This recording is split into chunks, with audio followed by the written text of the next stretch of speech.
Welcome to Ghost Tales by the Fireside.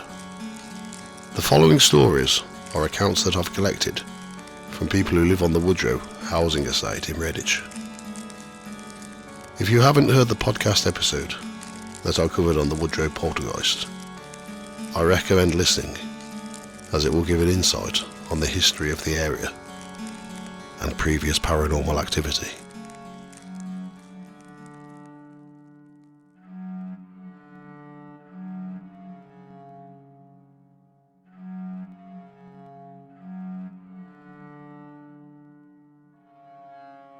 This first account is from Rushock Close. As a child, I lived on Rushock Close, and we always had strange things going on in the house. I had what my family called an invisible friend, but I knew she was real. We used to play together all of the time. My family never believed that my friend was real until one day, when she was seen in the hallway by my mum. My dad said that we were all mad, until he got up for work one morning and saw her for himself. He was terrified.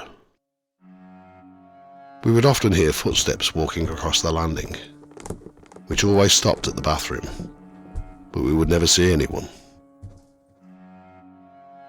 Objects would move around the house, move to places where they weren't before, and on occasion, the TV would turn on and off. We just got used to it. Next to Rushock Close is Ombersley Close. In this next account, the tenant of the house is still experiencing the activity. It started in the first month of living in the house. I kept getting a feeling that someone or something was watching us all of the time. And then one night, I heard a bang come from the kitchen. So I went downstairs to see what it was. It was 2:30 in the morning, so I hadn't had much sleep. As I went to walk into the kitchen, the light suddenly came on. I thought that I might have not pushed down the switch properly, so I looked around to see what the bang was. I couldn't see anything out of place, so I just went off to bed. The next night, it happened again. At 2:30, there was a bang from the kitchen, and the light came on. This time, it freaked me out. I went back to bed, but I couldn't sleep.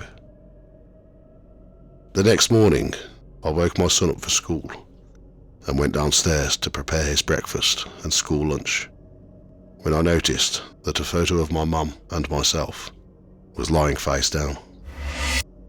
I picked it up and carried on with my day. I took my son to school, and when I got home, I could hear my dog barking. I walked into the house, and he was in the hallway, barking towards the kitchen. I thought that someone had broken in, and the dog was barking at them. But when I looked, there was no one there. But the drawers and the doors of the kitchen cupboards were all open. I checked the house to see if anything was missing, but everything was in its place. Something was in the house, but I just had to try and ignore it. I kept experiencing the exact same thing, day in, day out. I even set up a camera one night, and I recorded the kitchen light going on. After 3 minutes, it goes off. My young son started telling me that there was a man coming into his bedroom and talking to him. I've never had a medium out or any paranormal investigators. I've just got used to it.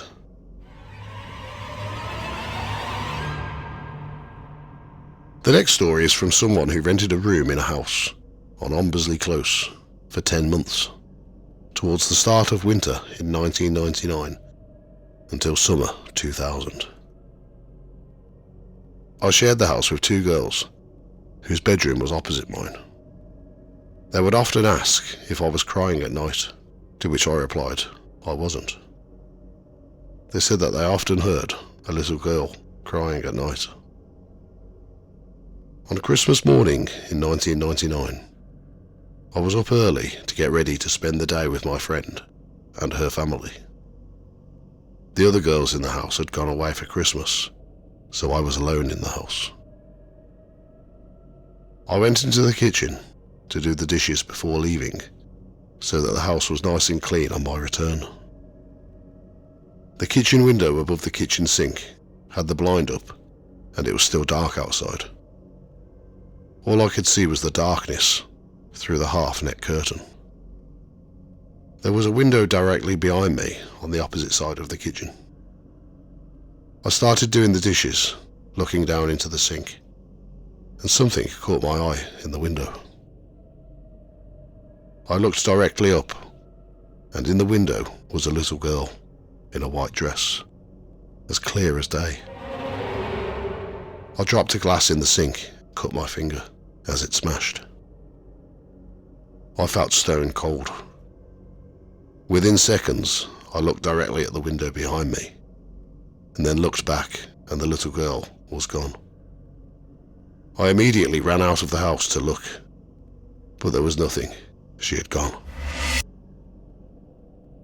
I sharply left the house for the Christmas celebrations at my friend's parents' house, feeling very uneasy. The house had a little cross on the wall, just on the right-hand side of the hallway as you entered. Apparently, it had been exorcised, but that was only hearsay, so I do not know how true that was.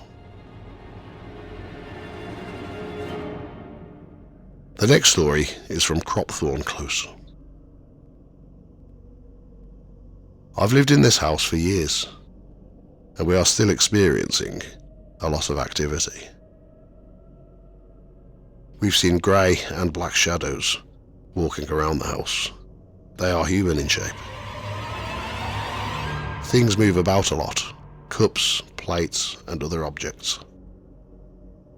One night, a solid wooden wardrobe was knocked over in my bedroom. It's way too heavy for it just to fall.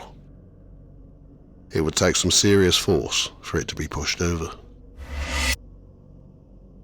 The one thing we hear most is a child giggling. We can hear her on a daily basis, and it still sends a chill down my spine. But it also makes me feel sad.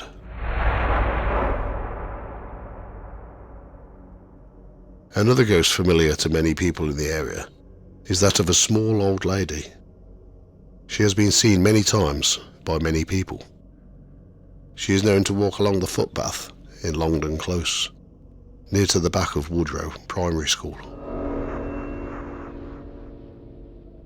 Many of the houses in Woodrow have experienced a lot of paranormal activity. They all seem to have similar experiences. Footsteps walking around the houses, things moving about, and the sighting of a little girl wearing a white dress. A girl with the same description has been seen many times in the nearby Wire Hill Woods. Thank you for listening to Ghost Tales by the Fireside. If you've had a paranormal experience and would like me to cover it, please contact me on the website www.ghosttales.co.uk or on the Facebook page facebook.com/Ghost Tales Podcast or on Instagram @Ghost Tales Podcast.